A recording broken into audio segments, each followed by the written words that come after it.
파이썬 코드가 주어졌네요. 컬크라는 이름의 클래스가 정의되어져 있고요. 여기서 여기까지 모두가 다 실행문이네요. 컬크라는 클래스를 들여다보니까 리절트라는 이름의 변수 하나가 선언되어져 있고요. 여기 세 개의 메서드가 존재하는 것을 볼 수 있습니다. 일반적으로 우리가 클래스 안에서 변수를 사용하고자 할 때는 생성자의 정의를 해서 사용하는 경우가 많죠. 그렇죠? 그래서 파이썬 같은 경우는 이렇게 이니셜라이즈 약자인 init를 사용해서 생성자를 만들게 되고 여기에 변수들을 선언하거나 또는 초기화해서 사용하게 되는데 지금 이 코드 같은 경우는 생성자도 아예 없어요. 그리고 메서드에 변수들이 이렇게 선언되어져 사용되는 걸 볼 수 있습니다. 굉장히 파이썬의 자유로움을 이렇게 표시하는 그런 형태의 코드라고 말씀드릴 수 있겠네요. 특히 이렇게 메서드의 바깥쪽에 있고요. 클래스의 안쪽에 이렇게 선언되는 이런 형태의 변수들에 대해서는 여러분이 주의 깊게 봐야 되는데 이런 형태의 변수가 바로 클래스 변수죠. 이 클래스 변수는 두 가지 특징을 갖는데 첫째, 프로그램 실행 시 바로 한 번만 만들어지죠. 한 번만 생성이 된다. 즉 객체를 만들지 않아도 사용이 가능하다라는 특징이 있고요. 또 하나의 특징은 다른 객체에서 즉 컬크라는 이름을 가진 클래스를 통해서 만들어진 다른 객체에서 공유가 가능하죠. 이게 클래스 변수의 특징입니다. 여기에는 리절트가 바로 그 클래스 변수입니다. 그래서 만약 이 프로그램이 실행된다면 파이썬의 인터프리터는 이 첫 번째 문장이 실행되기 전에 이미 이 리절트를 만들어서 딱 준비를 합니다. 그래서 여러분의 이해를 돕기 위해서 그림을 그리자면 이런 식으로 여러분이 이해하시면 좋겠어요. 컬크라는 클래스가 있고 얘는 설계도죠. 설계도가 있고 이 설계도 중에서 변수를 저장하는 공유 공간이 따로 마련이 되어서 리절트라는 이름을 갖고 있고 여기에 0이라는 초기값을 준다. 그리고 코드, 즉 메서드가 존재하는 코드 부분이 이렇게 따로 마련이 된다. 그래서 이 코드 영역은 컬크라는 객체를 이용해서 만들어지는 모든 객체들이 즉 인스턴스들이 공유하는 그런 공유 코드 공간이다 라고 여러분이 이해하시면 정리하기가 쉬울 것 같아요. 이미 여기 리절트는 지금 프로그램이 실행되는 순간 만들어졌어요.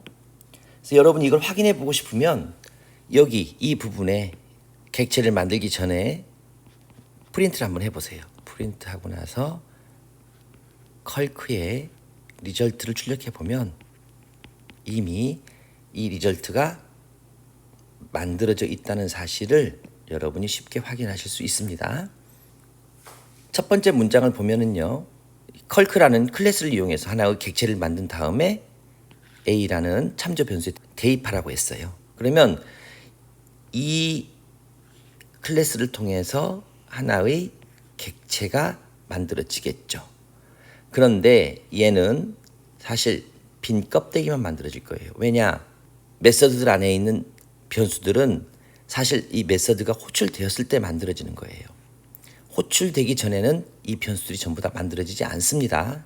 그 점을 여러분이 생각하셔야 돼요. 그래서 실제로는 이렇게 껍데기만 딸랑 만들어지고 A라는 변수에 이렇게 시작 주소가 이렇게 대입이 될 거라고요. 두 번째도 역시 마찬가지죠. 얘를 이용해서 만들지만 결국은 껍데기만 이렇게 만들어지는 그런 형태의 객체가 될 거다. 자, 그리고 여기 문장을 보니까요. A라는 참조 변수를 이용해서 set 데이터에 접근한 거죠. 그리고 5와 10을 전달했어요. 그래서 여기를 보니까 A라는 걸 통해서 접근하게 되는데 여기 set 데이터에 접근하게 되는 거죠. 그렇죠? 이렇게 접근하게 되는데 이때 가서 보니까 즉 이 부분이죠. 이 부분을 보니까 여기에 5와 10을 각각 전달하라고 했어요. 5와 10이 전달되겠죠. 이때 비로소 이제 여기 이 FIRSEC라는 변수가 비로소 만들어지게 되는 거예요. 그래서 이때 이제 호출되었을 때 변수가 이렇게 만들어지게 되고 여기에 각각 5와 10이 전달이 되겠죠. 즉 얘가 5가 되고 여기가 10이 되겠죠. 또 이 문장 봅시다. 이 문장도 역시 마찬가지예요. 이번에는 3과 2를 전달하라고 했어요. 그러면 여기에 3과 2가 전달이 되어져서 역시 이번에는 B라는 참조 변수를 통해서 접근이 되기 때문에 이쪽에 들어가서 만들어지겠죠. 그렇죠? 그래서 여기 역시 이렇게 각각 만들어지고 3과 2가 이렇게 대입이 될 거예요. 그 다음에 A.add 했어요. 즉 A를 통해서 이 A라는 add라는 곳으로 접근하게 되죠. 여기는 어차피 공유 공간이기 때문에 얘도 사용할 수도 있고 얘도 사용할 수 있는데 단지 사용할 때 A를 통해 접근하게 되면은 이 변수들을 이쪽으로 전달해 주는 거고 B를 통해 접근할 때는 이 변수를 이쪽으로 전달해서 그 결과값을 받는 거예요. 그러면 add라는 곳은 여기죠. 지금 여기 이 코드죠. 이 코드 들여다 보니까 컬크라는 곳의 리절트예요. 즉 컬크를 통해서 접근하는 리절트이기 때문에 얘죠. 얘. 여기에 1을 더하라고 했기 때문에 바로 뭐가 클래스 변수인 리절트의 값이 클래스 변수인 리절트의 값이 1로 바뀌겠죠. 그리고 이 두 값을 더해서 리절트라는 변수에 넣으라고 했어요. 이때 또 리절트가 만들어지게 되는 거예요. 근데 이 리절트는 어디 만드는 리절트죠? 이 리절트가 아니에요.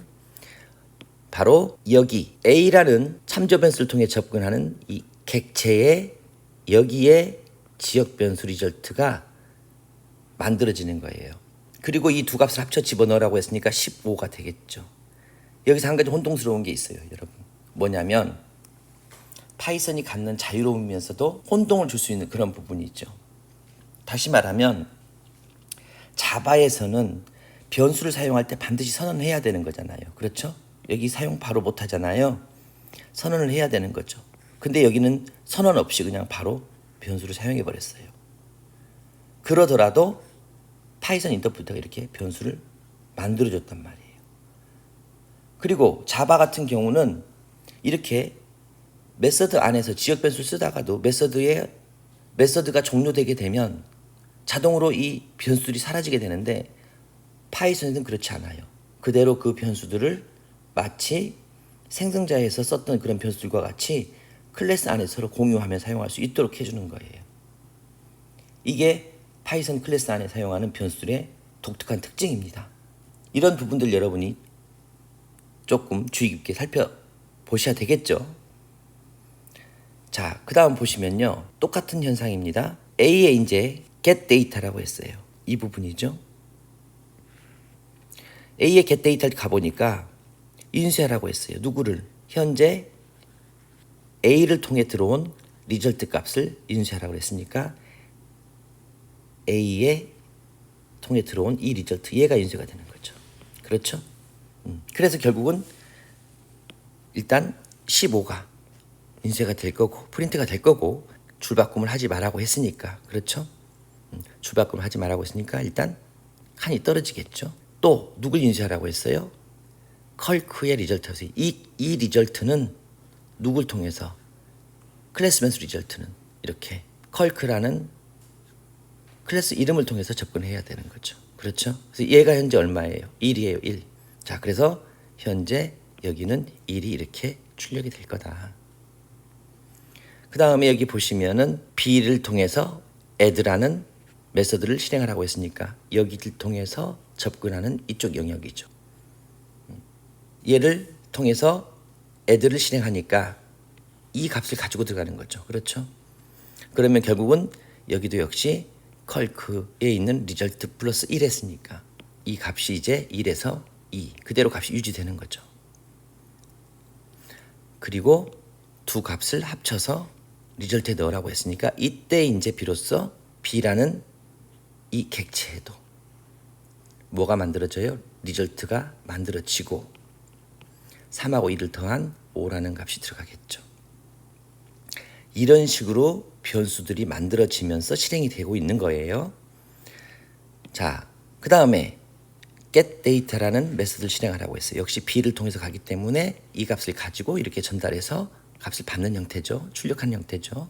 그래서 역시 이번에는 누가 여기에 있는 리절트가 출력이 될 거다. 그래서 5가 출력이 되고 역시 컬크에 있는 리절트를 출력하라고 했으니까 이 2가 그렇죠? 이 값에 대한 최종 결과값이 2니까 현재 얘가 출력이 되겠죠. 그럼 여기가 2가 이렇게 출력이 될 거예요.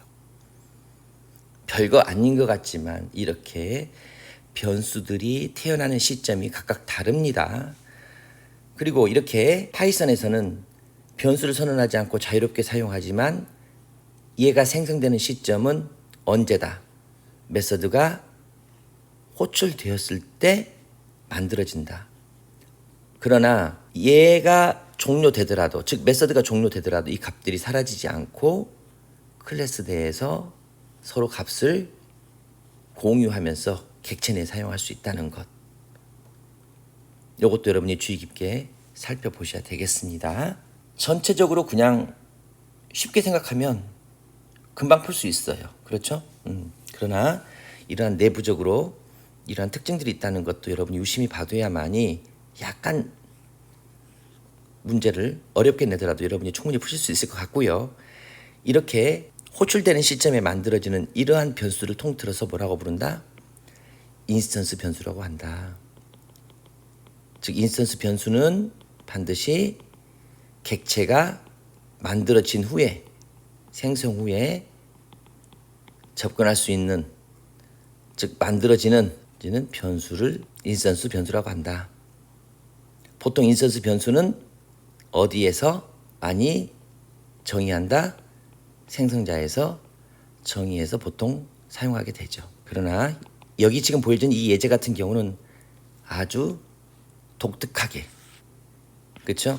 이렇게 쓰여진 겁니다. 사실 이렇게 프로그램을 하면서 쓰진 않아요. 그렇지만 정보 처리 기사 시험을 볼 때는 변수에 대한 특징들을 알고 있는지 물어보기 때문에 그러한 특징을 담고 있는 코드들이 출연이 되는 거죠. 그렇죠? 그렇기 때문에 이러한 부분들도 여러분이 눈여겨서 봐두셔야만이 비슷한 문제가 나오더라도 혼돈하지 않고 풀 수 있을 거라고 저는 생각해요. 자, 문제는 약간 당황스럽게 하는 그런 문제일 수 있겠지만 이러한 각각의 변수들이 특징을 가지고 있다는 것, 이 시간을 통해 정리를 잘 하셨으면 좋겠네요. 오늘 고생 많으셨고요. 다음 시간에 또 뵙도록 하겠습니다.